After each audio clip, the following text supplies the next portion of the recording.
peripherals. Well, you still got one controller. Oh, no, I've actually got 2 controllers. Da, da, da, da. This big old baby. That's a doozy. So this is not a great controller. It's not. It's not. It's really big. I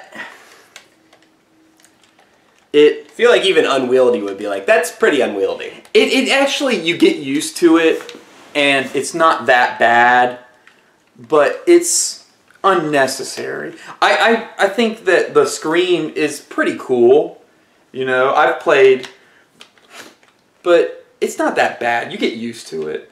Well, what's funny is, and here again, this is like the, you know, redheaded stepchild to what would become the Switch. And really these are the same things, just reversed, right? This one is made for mobile gaming, and then this one was made for at-home gaming. It's just that this one didn't actually implement anything. The system has to be right. really close. Well, here's my biggest problem, is that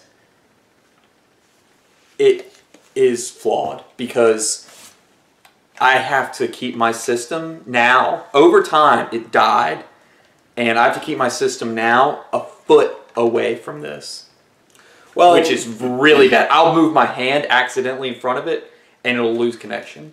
Well, and it just, honestly, like, they didn't implement it correctly, and it just kind of like everything Nintendo lately, it just isn't quite gelling, you know? Not quite gelling. I think the Switch itself is it's a much better version. It's a sturdier, better made system, and I actually really enjoy. Let's see, so you know, you press this button, it pops right out. It's really smooth. I actually enjoy the grip. It's called the grip, and grip it and rip it. It plays really well. I think it holds well. It's small and it's very small. It's light. I like it. Definitely put that in your back pocket or in your fanny pack and grip it and rip it. Yeah, I mean, it looks. I mean, I think this is actually a really good idea.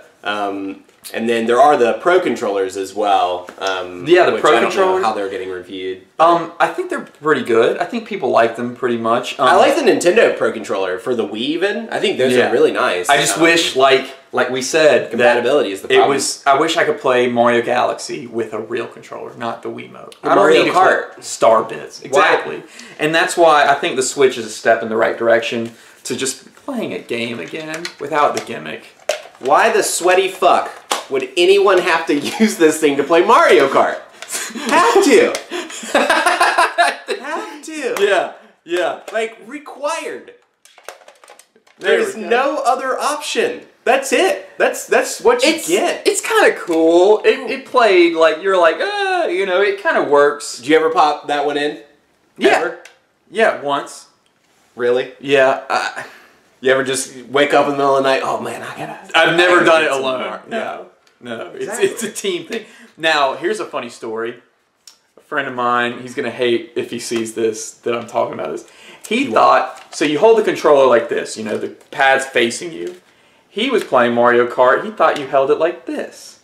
And so I asked him, I was like, so how's the new Mario Kart? And he said, it's okay. It's kind of hard. Like, everything's reversed. I turn right, and I go the guy low left. And I was like, I saw him play it, and he had already beaten a whole circuit, already won a trophy. So he'd been doing it for over a week. That's actually very impressive. Very impressive. If you want to add a challenge, you do that. And dude must be good. He had it backwards, and I was like, Matthew, bro, flip it, and you do it like this. You turn right, you go right. It's going to be a little easier. So that was funny.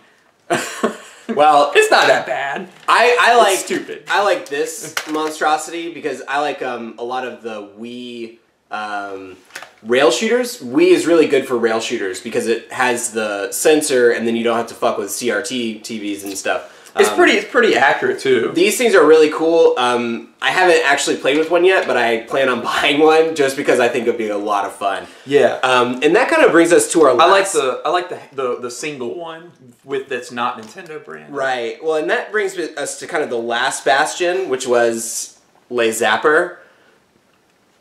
And the orange one, sorry guys.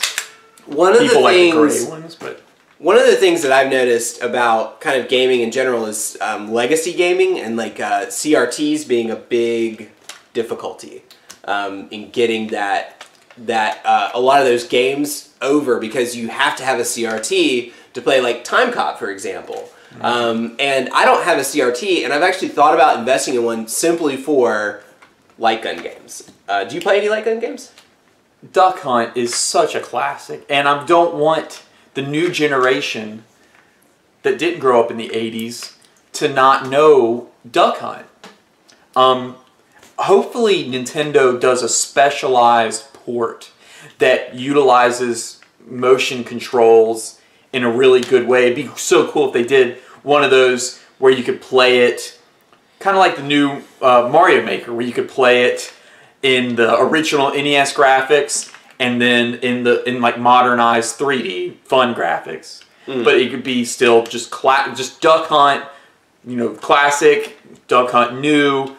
They got to bring it back somehow. Yeah, but it's not just Duck Hunt. I mean, there's a lot. So many light gun games that you just can't play. I mean, like, you know, I can find Time Cop games for dirt cheap, but the only ones I can get are for the PS3, because anything before that is going to be compatible only with the CRT. So I think that's one of the challenges. I've actually thought about getting a CRT, but then I'm like, well, fuck, where am I going to put a CRT?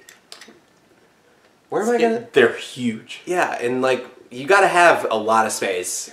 Huge. One of the lessons that you learn whilst gaming, you need space. The Zapper, though, is so awesome. I mean, well, the Namco only ones, in the few games that it had. It's just like... The Namco one was really nice, too.